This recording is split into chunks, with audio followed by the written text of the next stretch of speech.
Bismillahirrahmanirrahim. Assalamualaikum warahmatullahi wabarakatuh. Alhamdulillah. Alhamdulillahi assalatu wassalamu ala rasulillah wa ala alihi wa sahbihi wa mawalah. Nashhadu an la ilaha illallah wa nashhadu anna Muhammadan abduhu wa rasuluh alladzi la nabiyya wa la rasulahu ba'da. Jamaah salat maghrib insyaallah dimulakan oleh Allah Subhanahu wa taala. Tiada kata yang pantas kita ucapkan melain rasa puji syukur kita kepada Allah Subhanahu wa taala yang mana hingga detik ini Allah Subhanahu wa taala masih memberikan begitu banyak nikmatnya kepada kita. Nikmat hidayah, nikmat iman dan Islam, serta nikmat kesehatan dan nikmat-nikmat yang lainnya. Yang kalau kita syukuri nikmat yang Allah berikan, maka Allah Subhanahu wa taala akan menambah nikmatnya. Adapun sebaliknya kalau kita kufur terhadap nikmat yang Allah berikan, maka sesungguhnya azab Allah itu sangatlah pedih. Kedua kalinya salawat serta salam semoga senantiasa tetap tercurahkan kepada baginda Nabi Allah Muhammad sallallahu alaihi wasallam.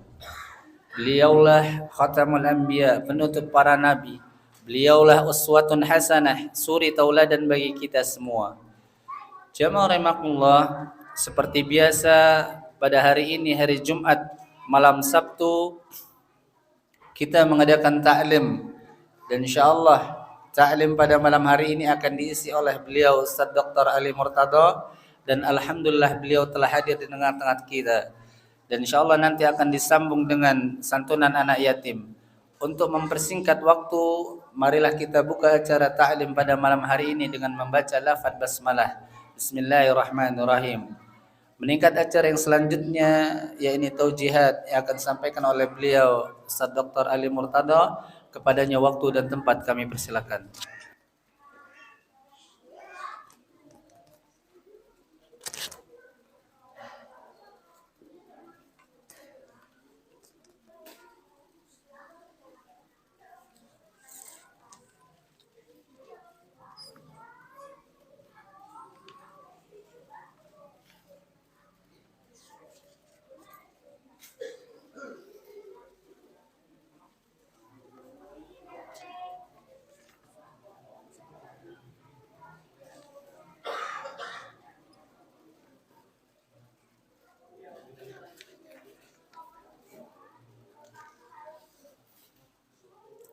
Bismillahirrahmanirrahim. Assalamualaikum warahmatullahi wabarakatuh.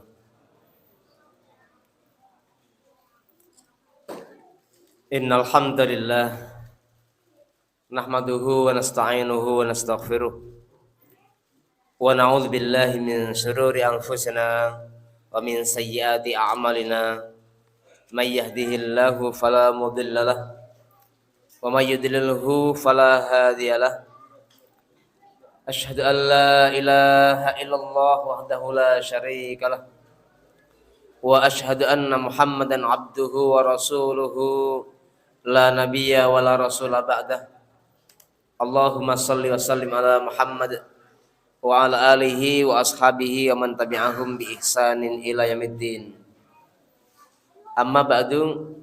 Faya ayyuhal hadirun rahimakumullah, usikum wa iyaya nafsi bitaqullah faqad fazal muttaqun.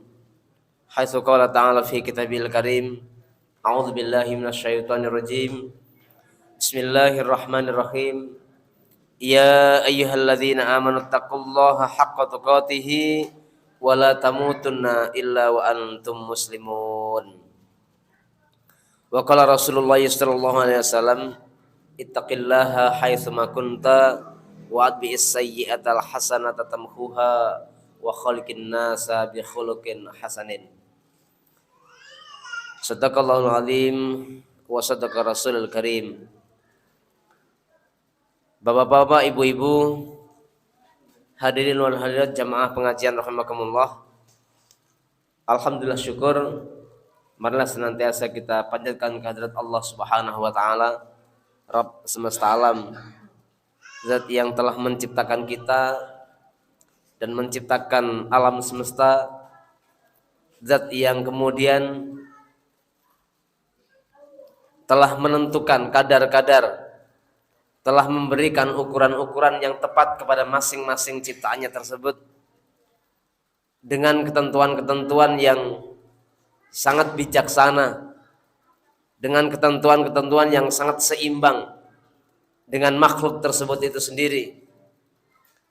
Dan tentunya zat yang mengatur tata kehidupan di alam semesta ini dengan penuh keseimbangan, dengan penuh keterpautan, sehingga tidak ada satu anggota alam ini yang kemudian terbebas dari anggota alam yang lain. Semuanya terpaut satu dengan yang lain, membutuhkan satu dengan yang lain.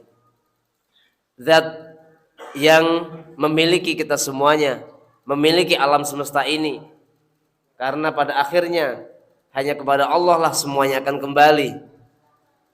Zat yang hanya kepadanya semua bentuk penyembahan dan beribadahan dengan layak dan dengan benar untuk diberikan. Tidak ada sesuatu yang lain yang berhak untuk diibadahi. Karena sekiranya peribadahan itu diberikan kepada yang lain, maka sesungguhnya penyimpangan-penyimpangan yang besar juga akan menyusul terjadi di muka bumi ini. Zat yang begitu banyak asma-asma dan sifat-sifatnya yang kemudian harus diinternalisasi oleh muslim itu sendiri, oleh manusia itu sendiri. Semua zat-zat, semua sifat-sifat dan nama-nama Allah Subhanahu wa taala, ada yang sifatnya adalah nama-nama zati, sifat-sifat zati. Ada yang sifatnya adalah pekerjaan-pekerjaan Allah Subhanahu wa taala, yang semuanya suci, semuanya mulia, terlangkum dengan istilah Asmaul Husna. Jamaah rahmakumullah, itulah satu ranah dalam kehidupan kita, dalam kita berislam ini, yaitu yang kita kenal dengan istilah al-aqidah, yang kita kenal dengan istilah i'tiqad, kita kenal dengan istilah keyakinan, kita kenal dengan istilah keimanan. Dan disusul setelah itu adalah tata cara peribadatan sebagaimana yang Rasulullah SAW ajarkan melalui risalahnya. Itulah yang kemudian kita kenal dengan sebutan syariah. Termasuk di dalamnya adalah muamalah akhlak, bagaimana kita berhubungan kepada Allah, berhubungan dengan manusia, berhubungan dengan alam sekitarnya. Maka tidak salah kemudian mengatakan al-islamu aqidatan wa syar'an.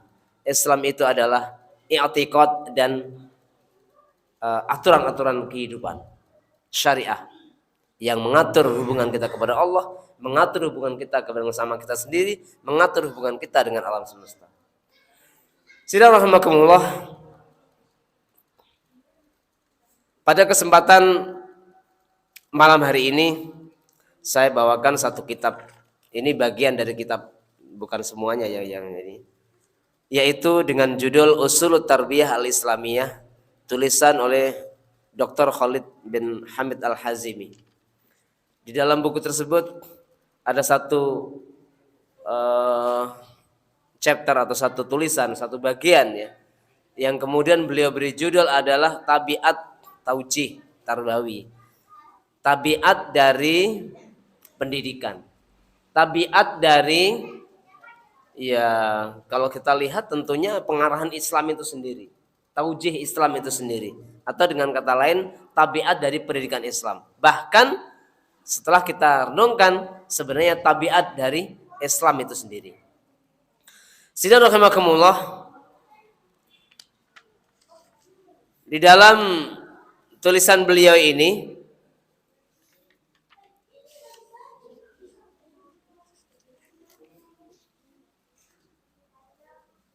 dimulai dengan mengutip hadis, yaitu Rasulullah SAW bersabda, Hadis ini diriwayatkan oleh Imam Bukhari dengan nomor hadis 1385. Demikian juga Imam Muslim nomor hadis 2658,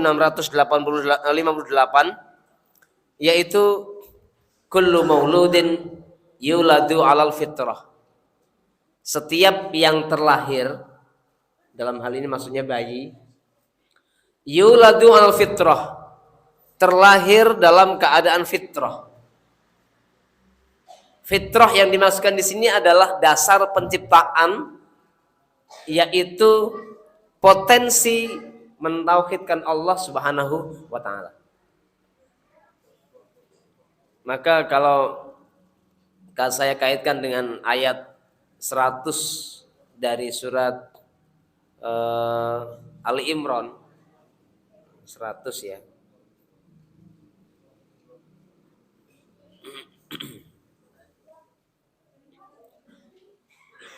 A'udzu billahi minasyaitonir rajim. Bismillahirrahmanirrahim.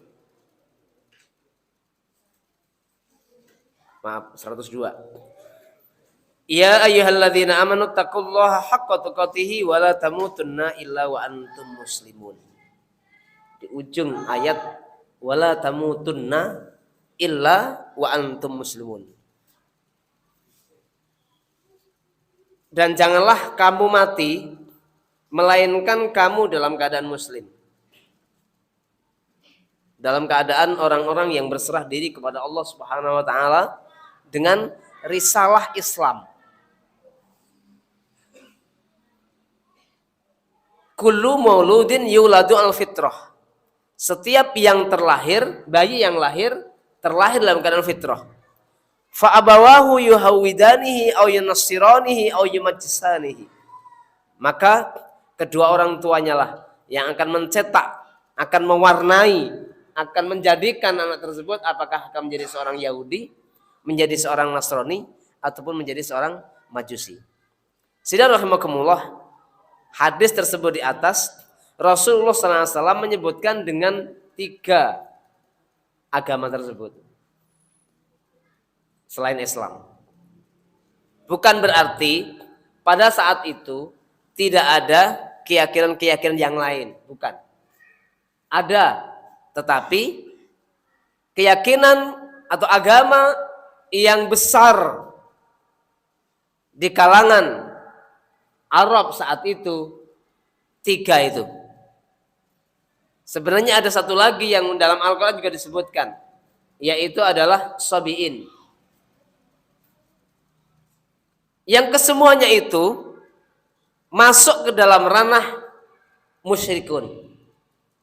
Biasanya Yahudi dan Nasrani disebut sendirian, kemudian yang lain-lain masuk dalam kategori musyrikun.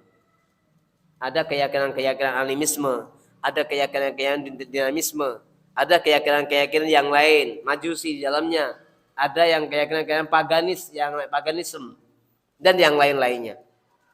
Tetapi dalam hadis tersebut di atas Rasulullah SAW menyebut 3 aliran keyakinan yang besar, Yahudi, Nasrani, Majusi.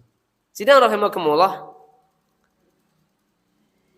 hakikatnya manusia ini terlahir dalam keadaan fitrah, potensi mentauhidkan Allah Subhanahu wa taala. Hadis tersebut di atas selaras atau senada dengan firman Allah yang ada di dalam surat Al-A'raf ayat 172.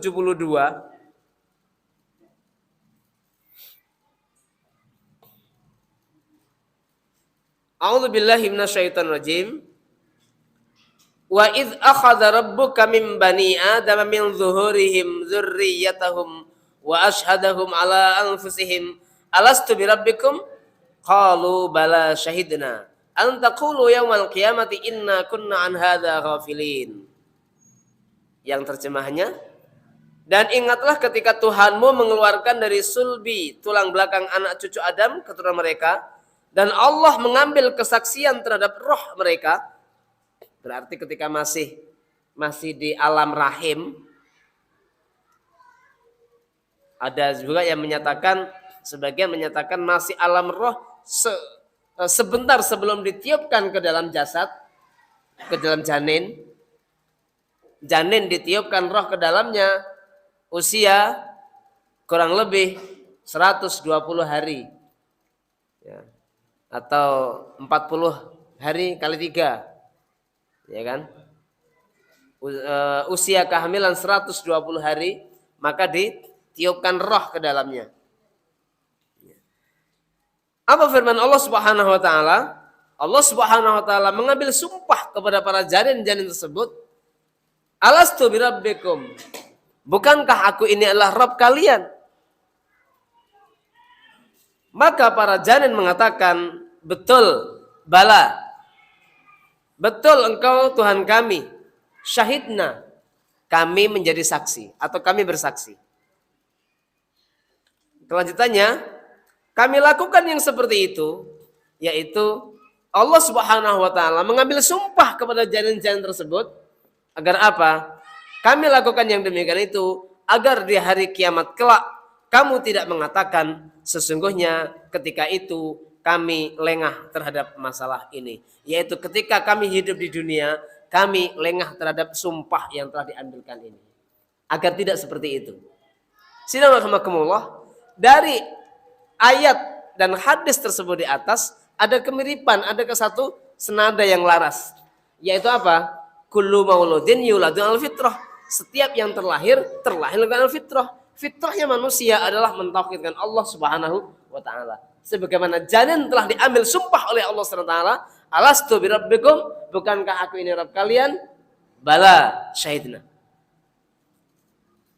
Maka di ujung hadis mengatakan fa abawahu yahwidani aw yunasirani aw yumajisani, maka kedua orang tuanya lah yang akan menjadikan dia seorang Yahudi, seorang Nasrani ataupun seorang Majusi.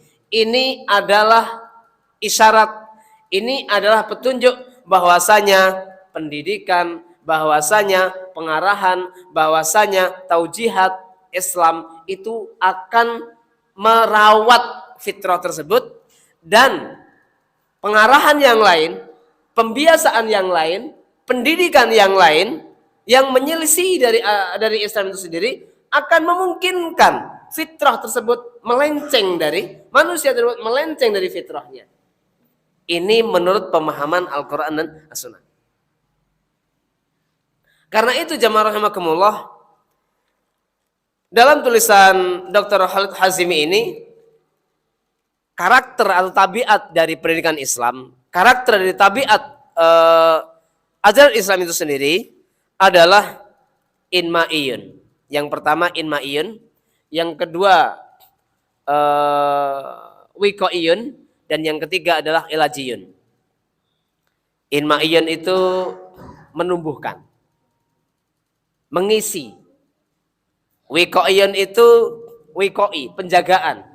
Sementara kalau ilajiyun itu adalah perawatan. Perawatan atau apa namanya ya? Bahasa orang sekarang mungkin mengatakan asesmen begitu ya. Ya perawatan lah, ilaji. Ada yang sakit ataupun ada yang terluka ataupun ada yang kurang pas, maka kemudian diluruskan, dibetulkan, dijadikan islah, ada pengislahan. Sidang rahimakumullah,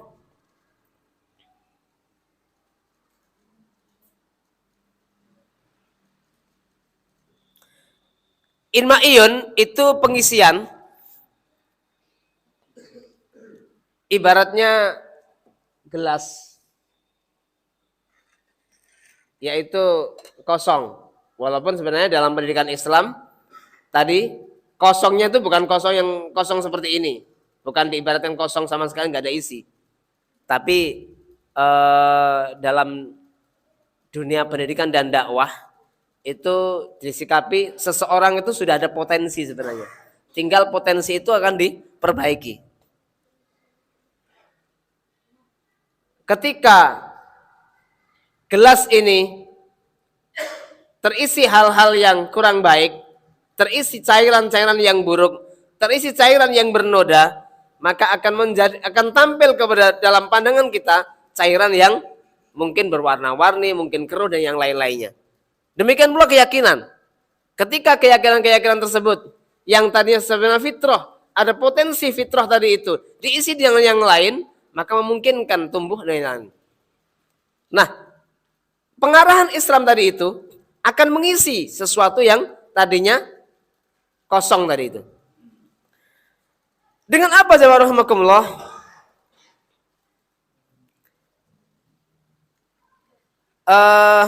Pertama, tanmiyatut taqwa bil hathi 'alaiha. Yaitu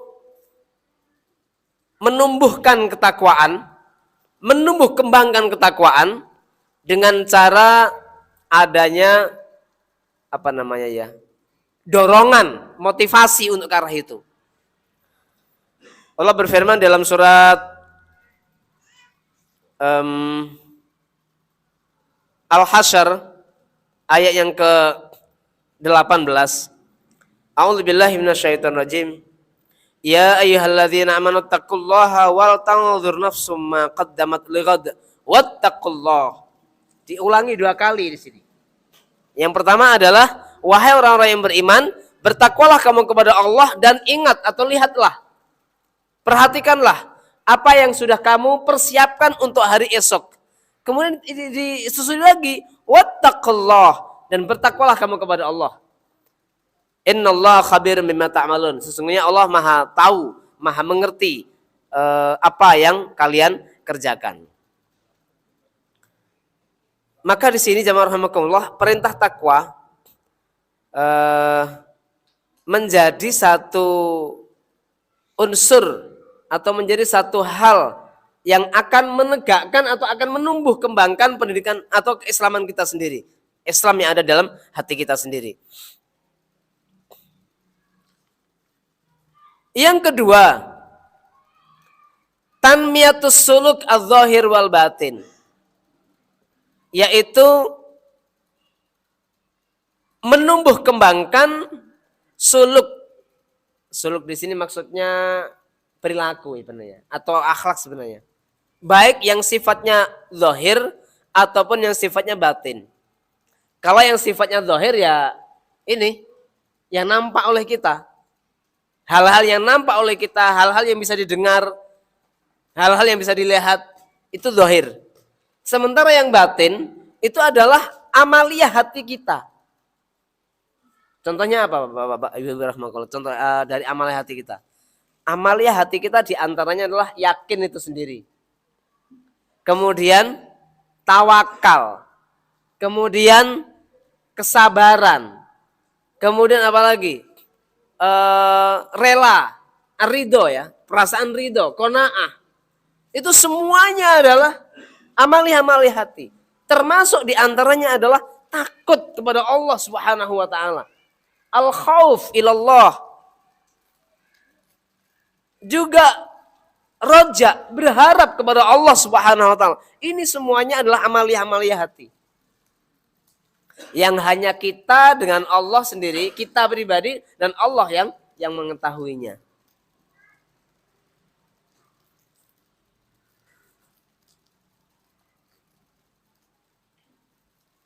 Konsentrasi dari ungkapan yang kedua ini, yaitu tanmiyatus suluk adz-dzahir wal batin ini, mencetak atau menjadikan seseorang itu apa?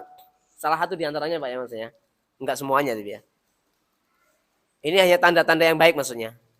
Kesesuaiannya antara perkataan dan perbuatan. Kesesuaian antara perkataan dan perbuatan. Ini salah satu di antara indikasi batin kita itu juga baik. Atau dengan kata lain, indikasi dari apa yang berada dalam hati seseorang. Karena dalam pepatah yang mengatakan begini, siratul mar'i tumbi'u ansari rotihi. Kalau terjemahan kurang lebih begini. Perilaku seseorang itu akan muncul dari sariroh itu hati. Sariroh itu sesuatu yang dalam hati, dalam dada. Siratul mar'i, perilaku seseorang. Sirah itu perilaku, Pak. Makanya ada istilah siratul nabawi, sirah Rasul. Itu apa? Sepak terjang jejak kehidupan, jejak peri kehidupan Rasulullah Shallallahu Alaihi Wasallam. Kemudian diistilahkan dengan sirah. Siratus sahabah, sirah sejarah para sahabat, jejak-jejak mereka, kebiasaan mereka sehari-hari. Apakah itu dalam ibadah, dalam muamalah, dalam bekerja dan yang lain-lainnya. Dikatakan sirah. Nah, siratul mar'i tumbi'u an sariratihi. Perilaku seseorang itu akan muncul dari ada apa yang dalam hati. Karena itu apa namanya ya? Cermin. Apa yang ada dalam yang tampak ini, apa yang zahir ini cermin dari apa yang dalam hati. Dan itu dikuatkan dengan apa? Cocok enggak orang itu antara perkataannya dengan perbuatannya? Kalau ternyata perkataannya mengatakan dia cinta Allah, tapi perbuatannya kok mengatakan menunjukkan hal-hal yang sebenarnya mengindikasikan apa namanya? Benci kepada Allah, mengindikasikan benci kepada Islam, mengindikasikan benci kepada Rasulullah SAW. Ya hakikatnya itu yang ada dalam hatinya. Maka salah satu di antara orang itu dianggap mulia dan orang itu dianggap berilmu dengan ilmu yang sebenarnya. Tentunya dalam hal kebaikan ini maksudnya. Apabila perkataannya sesuai dengan perbuatannya. Dalam hal yang baik maksudnya. Ini juga sebagaimana diungkapkan atau dikuatkan oleh para sahabat. Kalau saya agak keliru, satu di antaranya adalah Ali bin Abi Thalib. Ciri atau salah satu di antara ciri orang-orang berilmu itu adalah apa? Perbuatannya sesuai dengan apa yang dia katakan. Maksudnya sesuai dengan apa yang dia katakan dalam majelis ilmu. Berat Pak ini. Dalam majelis ilmu, mungkin seorang guru, seorang kiai, seorang ustadz, mudah saja dia mengucapkan hal-hal yang baik-baik. Menganjurkan sabar, ya kan? Menganjurkan pemaaf, menganjurkan sholat malam, menganjurkan sedekah, menganjurkan tidak terlambat untuk sholat di masjid. Sirah dia gimana? Ini juga merupakan batu ujian sebenarnya. Sirah dia gimana? Sirah dia sendiri. Apakah perbuatannya mencocoki dengan perkataannya apa tidak? Maka di sini jamaah rahimakumullah, salah satu di antara tabiat tanmiyah, tabiat inma tadi, tabiat menumbuhkan tadi itu adalah menumbuhkan suluk. Maksudnya menumbuhkan suluk-suluk yang baik. Perilaku-perilaku yang baik. Dari Abu Hurairah radhiyallahu anhu menyatakan atau mengatakan, qala sallallahu alaihi wasallam, Rasulullah SAW bersabda, innallaha la yanzuru ila jasamikum. Sesungguhnya Allah SWT tidak akan melihat kepada jasmani kalian, wala ila suarikum. Juga demikian pula Allah tidak akan melihat kepada rupa wajah kalian, rupa tampilan kalian, casing kalian, tidak. Walaupun casing penting, tapi itu bukan segalanya. Maksudnya seperti itu. Dikaitkan dengan yang berikutnya. Walakin, tetapi yang zuru ila qulubikum. Allah melihat kepada hati kalian. Wa asyara bi asabihi ila sadri. Dan Rasul mengisyaratkan dengan telunjuknya menunjuk ke dalam ke dadanya. Ini satu apa namanya? Satu isyarat bahwasanya Allah Subhanahu wa taala akan melihat bagaimana hati seseorang yang kemudian ditampilkan dalam hal-hal yang zahir. Kalau yang zahir-zahir itu adalah tampilan-tampilan kejahatan, walaupun mulutnya manis sekali, berarti yang ada dalam hatinya adalah yang tampil zahirnya tadi itu. Oh ya. Masuk Isa. Oh ya. Kemudian jamaah rahimakumullah, yang ketiga yaitu tanmiyatul akhlak bil iman. Saya hanya mengupas pada kesempatan ini satu ini aja, yaitu inma'iyun tadi itu yang menumbuhkan. Tanmiyatul akhlak bil iman, menumbuhkan akhlak dengan dasar iman. Al imanu inda jami'i sunnah yazidu bit ta'ah wa yanqusu bil maksiyah. Iman dalam pandangan ahli sunnah wal jamaah adalah bisa bertambah karena ketaatan dan bisa berkurang karena kemaksiatan. Wal qaba'ihu tasudul qalb. Keburukan-keburukan itu akan menjadikan hati menghitam. Wa tudfi nurah, dan akan menutupi cahayanya. Wal imanu huwa nurun fil qalbi, sementara iman itu adalah cahaya dalam dada. Dari tadi mati ternyata ya. Enggak sadar saya kalau mati. Pakai pikir kok kayaknya suara saya kok enggak kenceng gitu ya. Ternyata ininya ya mati toh.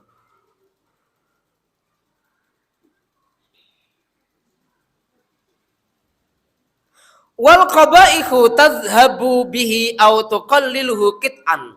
Sementara keburukan itu akan menghilangkan cahayanya atau akan mempersedikit. Otomatis. Saya dalam ibarat yang lain, Pak. Hati itu diibaratkan seperti cermin atau seperti kaca. Kalau cermin kan memantulkan cahaya, Pak ya. Tapi kalau kaca biasa atau lensa tembus cahaya. Iya kan? Coba kalau cermin itu berdebu. Kira-kira bisa untuk ngaca enggak, Pak? Enggak ya, Pak ya? Atau kalaupun debunya enggak begitu tebal, hanya tampilan baliknya itu remeng-remeng saja. Padahal kita jelas banget begini ini. Apalagi habis mandi misalnya. Loh, habis mandi kok malah wajahnya enggak jelas gimana? Oh, ternyata cerminnya yang berdebu. Karena apa? Tertutupi, Pak. Cahaya-cahaya yang dari badan kita, cahaya dari alam semesta ini enggak tertangkap oleh cermin itu. Karena apa? Dia tertutup oleh debu. Sehingga tidak juga memberikan tampilan yang bagus. Demikian pula sebaliknya kalau lensa ataupun kaca tembus. Contoh misalnya kaca ini berdebu. Pasti apa yang ada di seberang sana, seberang kaca itu nggak akan terlihat baik oleh kita. Karena apa? Nggak tembus cahaya. Demikian juga hati manusia. Ketika banyak kemaksiatan. Dalam hadis yang dikatakan apa? Hati manusia itu aslinya putih jernih. Laksanakan cermin yang bersih ataupun kaca yang bersih. Ketika melakukan satu kemaksiatan, ada noda hitam satu titik. Melakukan lagi, ada satu titik lagi. Melakukan lagi, satu titik lagi. Kalau begitu banyak kemaksiatan yang ada, maka bisa jadi cermin ataupun kaca tadi itu tertutup oleh noda semuanya. Sehingga nggak bisa bercermin, nggak tembus dengan cahaya. Ilmu ini cahaya. Nasihat itu cahaya. Tapi kenapa hati kita susah ditembus dengan cahaya? Bisa jadi hati kita begitu banyak maksiat sehingga banyak noda. Tertutupi noda-noda itu. Oleh karena itu jamaah rahimakumullah, iman yang terhunjam dalam dada, yang kemudian dipupuk dengan sedemikian rupa, dengan ketaatan-ketaatan, akan menumbuh kembangkan keimanan itu sendiri. Iman akan berkembang. Diibaratkan kayak apa ya? Kayak sesuatu yang tumbuh gitu loh. Sehingga mekar. Mengembang. Tapi ketika diisi dengan ditimpa dengan kemaksiatan, ya ibaratnya kayak balon jadi ya. Balon itu ketika dia ditiup terus, ditiup dengan ketaatan, maka akan mengembang. Tapi begitu dia kecoblos dengan satu kemaksiatan, ada satu lubang kemaksiatan, udara yang ada dalam balon tersebut akan keluar. Mengecil, akhirnya habis. Apalagi kemaksiatan nambah lagi. Makin banyak lubangnya. Oleh karena itu jamaah rahimakumullah, iman sangat besar pengaruhnya dalam mendidik atau di dalam mengembangkan suluk yang baik tadi itu. Contoh ilustrasi atau gambaran dalam kehidupan. Misalnya begini, Pak. Allah Subhanahu wa taala menyebutkan daging babi itu haram. Itu mutlak. Daging babi itu haram. Kalau yang bicara itu keimanan, kita tidak akan bertanya-tanya berikutnya, ngapa sih kok diharamkan? Walaupun dalam dunia pendidikan, dalam dunia riset itu boleh. diteliti. Kenapa kok diharamkan atau nggak boleh? Ada apa kira-kira? Ternyata kalau risetnya itu tidak dijiwai dengan nilai-nilai Islam, begitu dia merasa menemukan alasannya. Oh, ternyata alasannya karena ada bahaya. Bahayanya apa? Ada yang mengandung cacing pitanya, ternyata misalnya seperti itu. Akhirnya riset yang tidak dijiwai dengan keislaman tadi itu, riset yang tidak dijiwai dengan keimanan tadi itu akan berkata begini, kalau sudah bisa dihilangkan, bisa jadi loh daging babi itu jadi halal jadinya. Akhirnya apa? Lebih mengedepankan ilmu, lebih mengedepankan hawa nafsu daripada iman kepada Allah Subhanahu wa taala. Tapi kalau yang tumbuh itu adalah iman. Riset tadi menguatkan, pantas daging babi diharamkan karena ada cacing pita yang membahayakan. Bisa jadi setelah penemuan ini dan kemudian riset dilanjutkan, mungkin masih ada bahaya apa lagi yang terkandung dalam daging babi itu yang sampai sekarang belum bisa ditemukan. Itu kalau iman yang berbicara. Kalau iman yang berbicara. Ada yang lain loh gini. Khamr itu diharamkan kenapa toh? Karena memabukkan. Karena memabukkan. Terus ngeles. Kalau minum nggak saya mabuk berarti nggak apa-apa dong. Kalau minum nggak sampai mabuk berarti nggak apa-apa. Ternyata di dalam hadis juga sudah diberi satu batasan atau satu pagar. Kullu muskirin haramun. Segala yang sifat aslinya akan memabukkan adalah haram. Kathiruhu wa qaliluhu, baik sedikit ataupun banyak.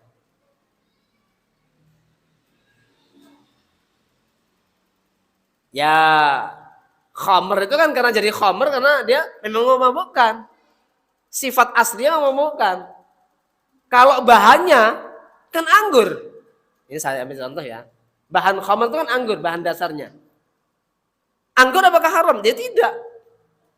Tapi ketika dia sudah jadi khamr, diperas anggur itu, diambil airnya, diperem sekian waktu, jadilah dia khamr. Udah masuk isya ya? Baik. Ini yang dapat saya antarkan pada kesempatan malam hari ini. Sebenarnya masih ada 1, 2, 3 poin lagi. Yang keempat yaitu taujih Islam atau ajaran Islam itu menumbuhkan keutamaan-keutamaan. Yang kelima, menumbuhkan keutamaan dengan memperbanyak amalan-amalan sunnah.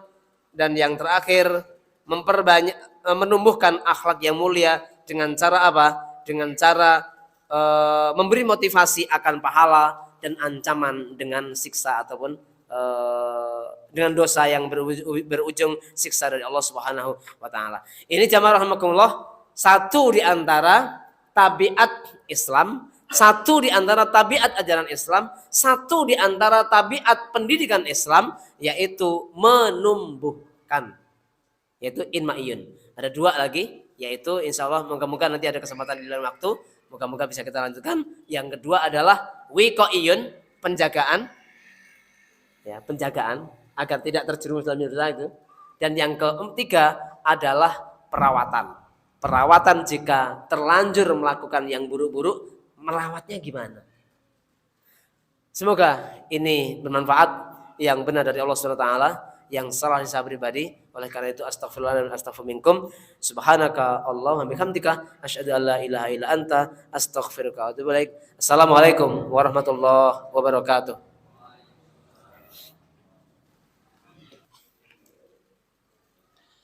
Jamaah rahimakumullah, demikian tadi taujihat yang disampaikan oleh beliau Ustaz Dr. Ali Murtado. Semoga dengannya menambah gairah kita untuk bertolabul ilmi, untuk menuntut ilmu. Karena pada dasarnya ilmu itu adalah cahaya. Al-ilmu nurun wa nurullah la yuhda lil 'asi. Maka cahaya Allah itu tidak akan diberikan kepada orang-orang yang bermaksiat. Meningkat acara yang selanjutnya yakni santunan anak yatim. Langsung saja yang pertama Ananda Rifki. Ada Ananda Rifki. Yang kedua Ananda Aldino.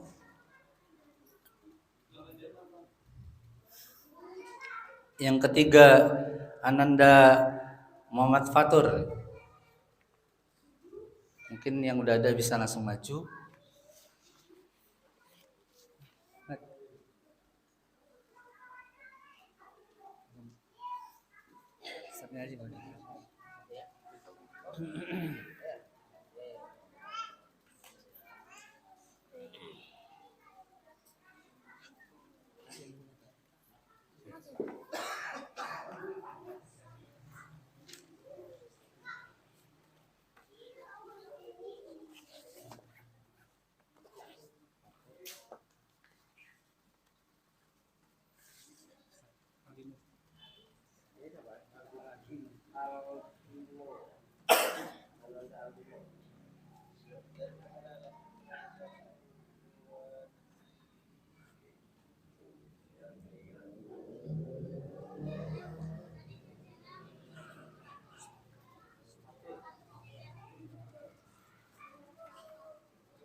Alhamdulillahirrabbilalamin. Santunan anak yatim telah kita berikan. Meningkat acara yang selanjutnya yakni penutup. Marilah kita tutup acara ta'lim pada malam hari ini dengan baca lafaz hamdalah dan kafaratul majlis. Alhamdulillahirrabbilalamin. Subhanakallahumma wa bihamdika asyhadu an la ilaha illa anta astaghfiruka wa atubu ilaik. Akhirul kalam. Assalamualaikum warahmatullahi wabarakatuh. هبت كالريح كالريح كالريح قوية، شبت كالنار كالنار كالنار وضية.